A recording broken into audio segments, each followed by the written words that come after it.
क्या एक बुढ़िया का तोहफा एक सुल्तान की मौत बन सकता है?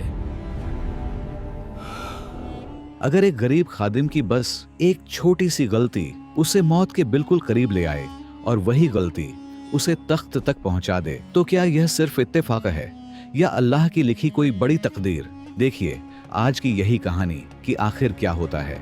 बहुत पुराने समय की बात है। रेगिस्तानी पहाड़ियों और वीरानों से घिरे एक दूरस्थ इलाके में एक गरीब सी बुजुर्ग औरत रहा करती थी। उसकी झोपड़ी मिट्टी और सूखी लकड़ियों से बनी थी और छत पर पुराने कपड़े पड़े रहते थे। लोग उसे साधारण औरत नहीं समझते थे।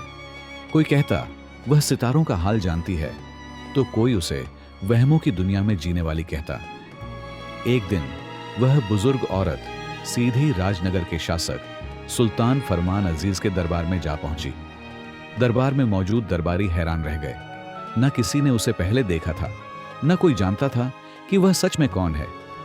बुजुर्ग औरत ने जमीन पर झुककर कहा, ऐ मेरे मालिक, मैं एक बेसहारा औरत हूं।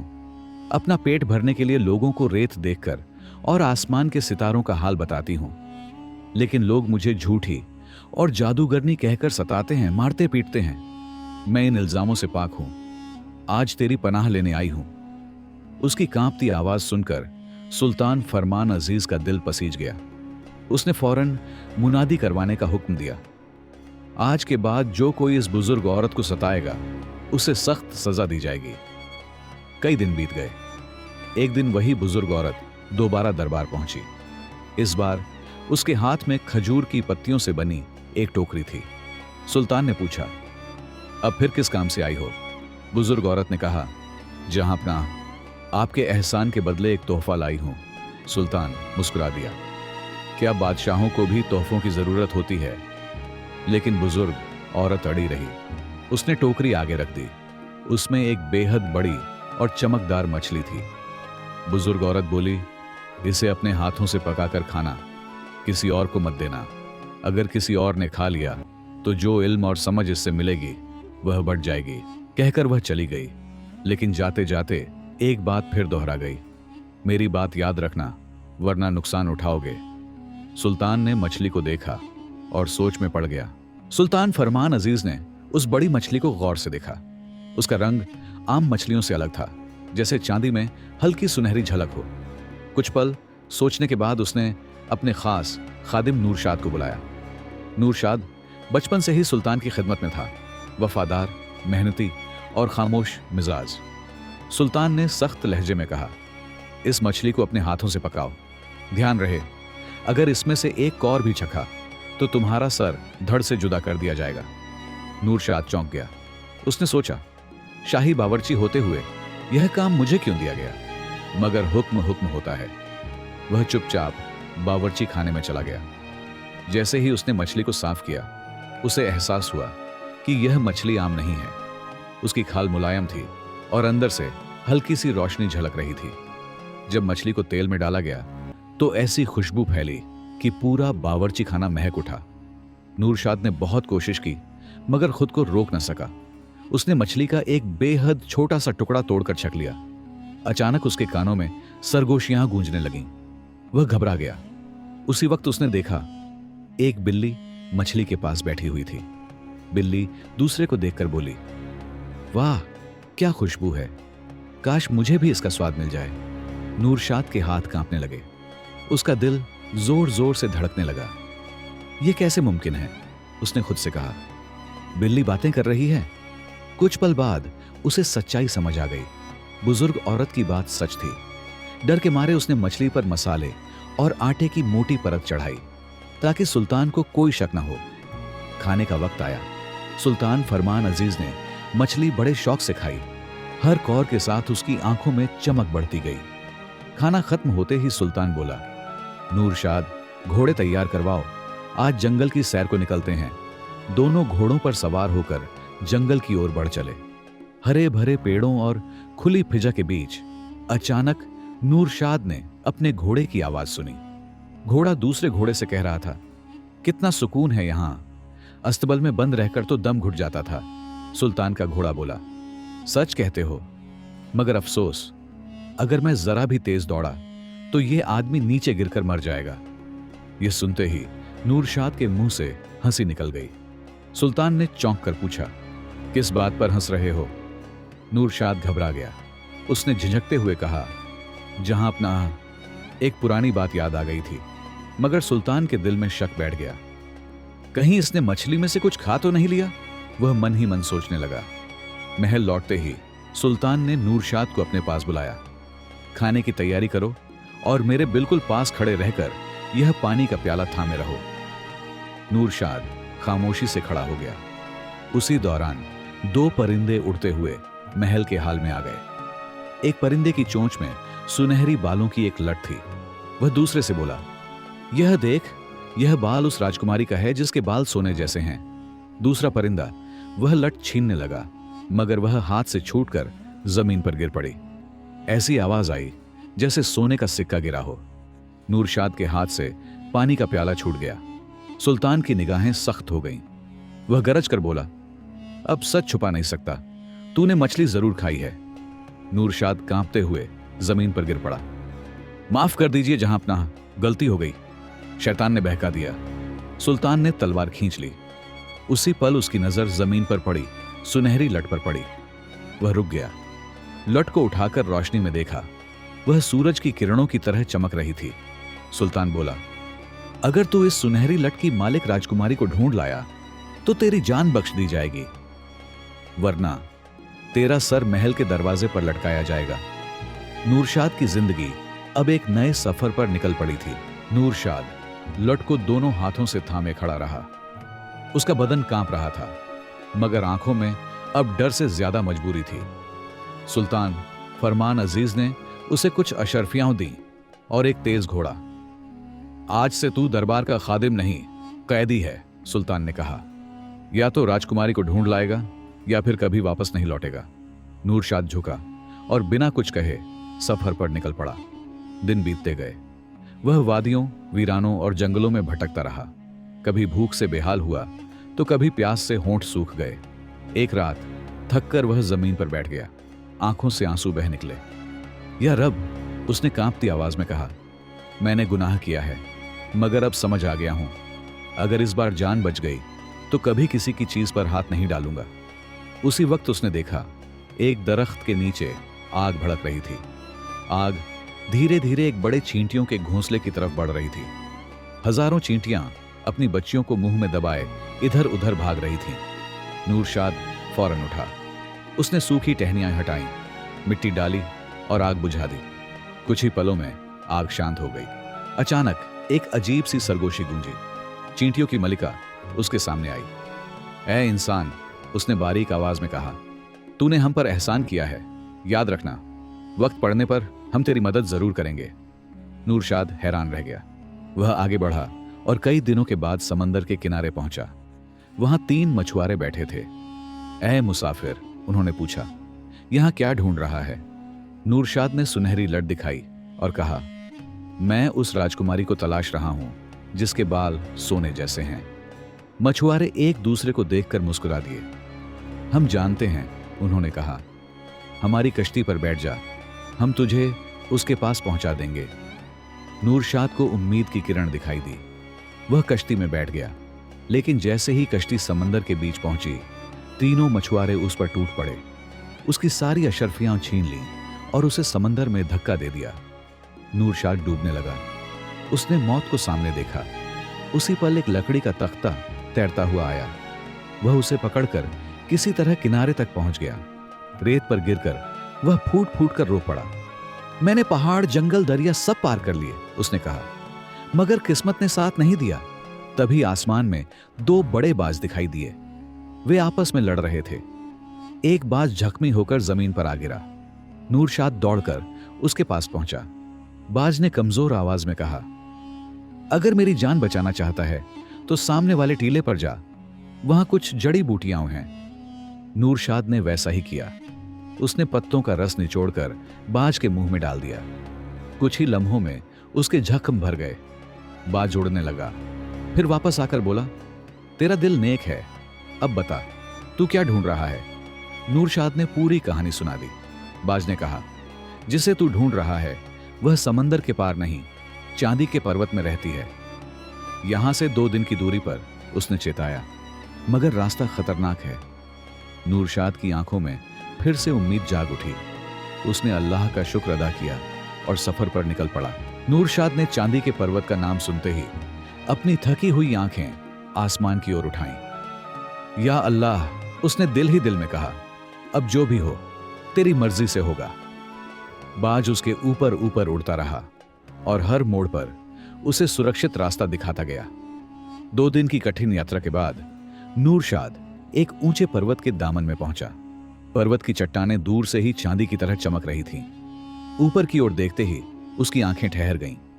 पर्वत की चोटी पर एक भव्य सल्तनत बसी हुई थी। चमकती दीवारें, रोशन गुंबद और चांदी जैसे फाटक। नीचे खड़े लोग ऊपर की ओर देख रहे थे, मानो सूरज यहीं उतर आया हो।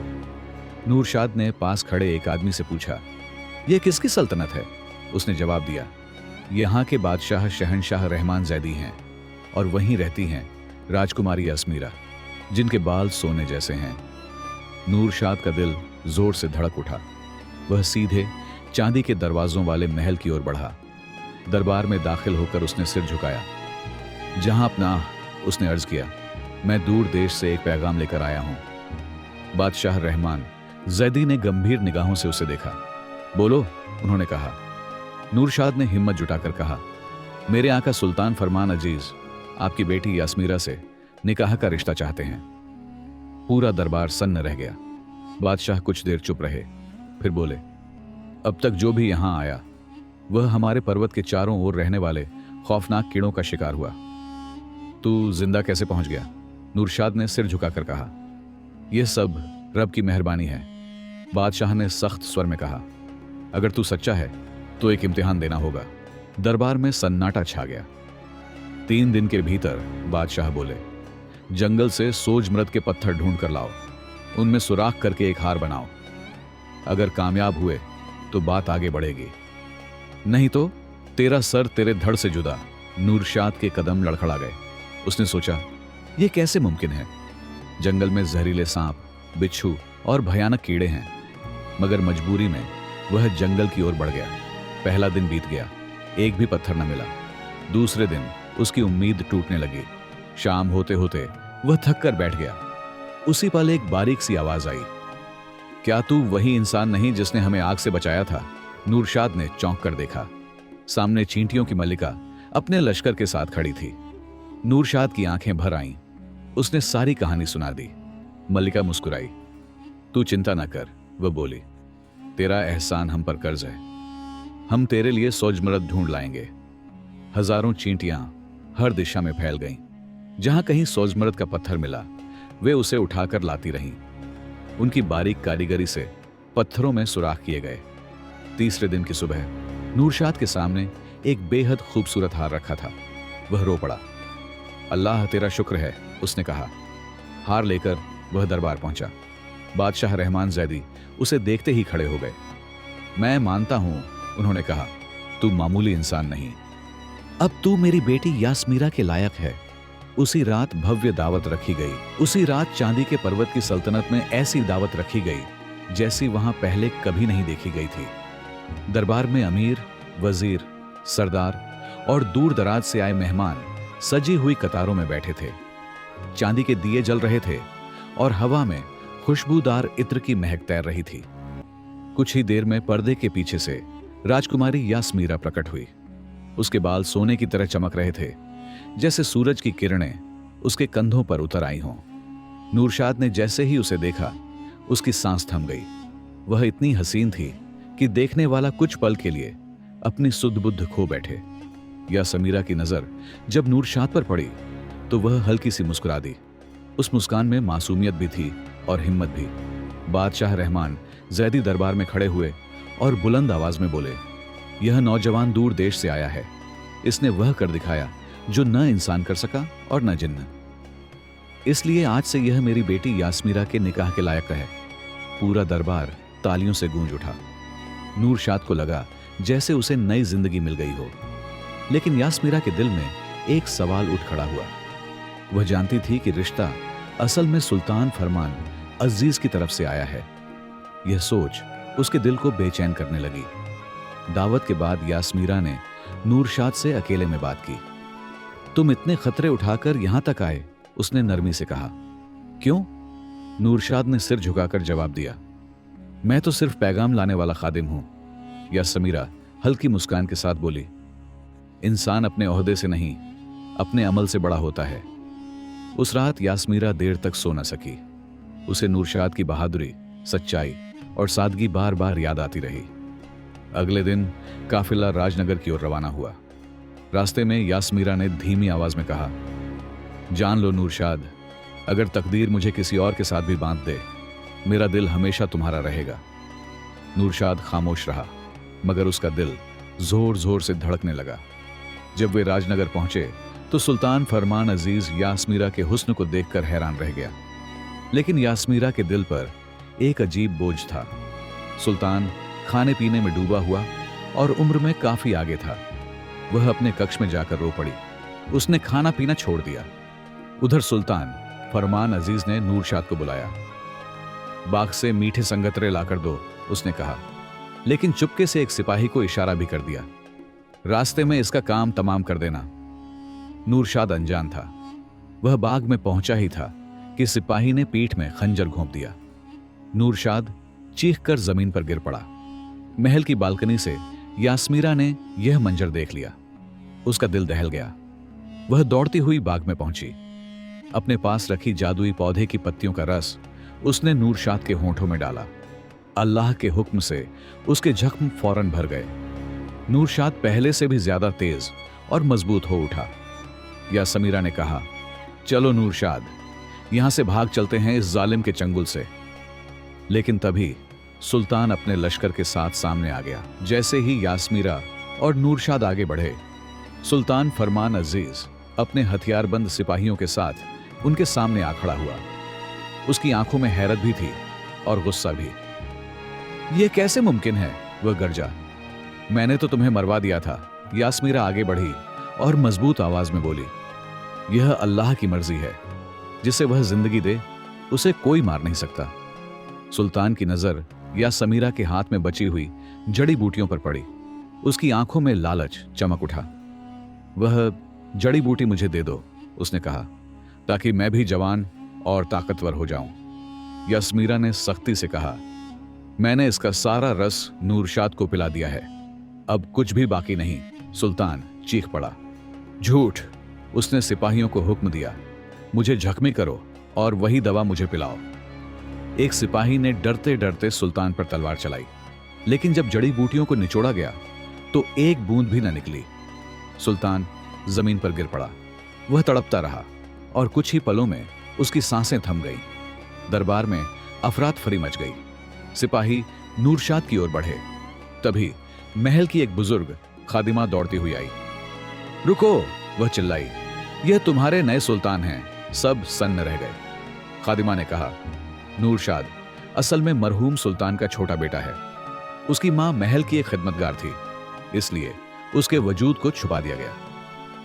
इसके बाजू पर वही निशान है जो शाही खानदान का होता है। सिपाहियों ने नूरशाद का बाजू देखा। निशान मौजूद था। सब घुटनों पर झुक गए। जिंदाबाद! जिंदाबाद हमारे सुल्तान नूरशाद! कुछ ही दिनों में नूरशाद का ताजपोशी समारोह हुआ। उसने सबसे पहला फैसला यही किया, जुल्म और धोखे का अंत। यास्मीरा से उसका निकाह सादगी और इज्जत के साथ हुआ। नूरशाद एक इंसाफ पसंद सुल्तान साबित हुआ। उसके द्वार में रियाया खुशहाल रही, इंसाफ आम हुआ और जुल्म का नाम मिट गया। अल्लाह ने उन्हें कई बेटे और बेटियां अता की, जिनकी पहचान अकद्ल, हिम्मत और नेक दिली बनी। यूं एक गलती से शुरू हुई कहानी सब्र, नेक नियत और इंसाफ पर खत्म हुई। और नूरशाद की दास्तान लोगों को यह सिखा गई, इंसान को बड़ा उसका ओहदा नहीं, उसका अमल बनाता है। अगर आपको यह कहानी पसंद आई हो तो दिल से एक लाइक जरूर कर दीजिए और ऐसी ही सच्चाई, सब्र और इंसाफ से भरी दिल को छू लेने वाली कहानियों के लिए द स्टोरी पाथ चैनल को सब्सक्राइब करना मत भूलिए, क्योंकि यहां हम सिर्फ कहानियां नहीं सुनाते, हम याद दिलाते हैं कि मुश्किल हालात में भी अगर नीयत साफ हो तो तकदीर खुद रास्ता बना देती है। आपका एक लाइक हमारे लिए हौसला है। और आपका सब्सक्राइब हमारी अगली कहानी की वजह। मिलते हैं अगली ऐसी ही वीडियो में। तब तक अपना ख्याल रखना। अल्लाह हाफिज़।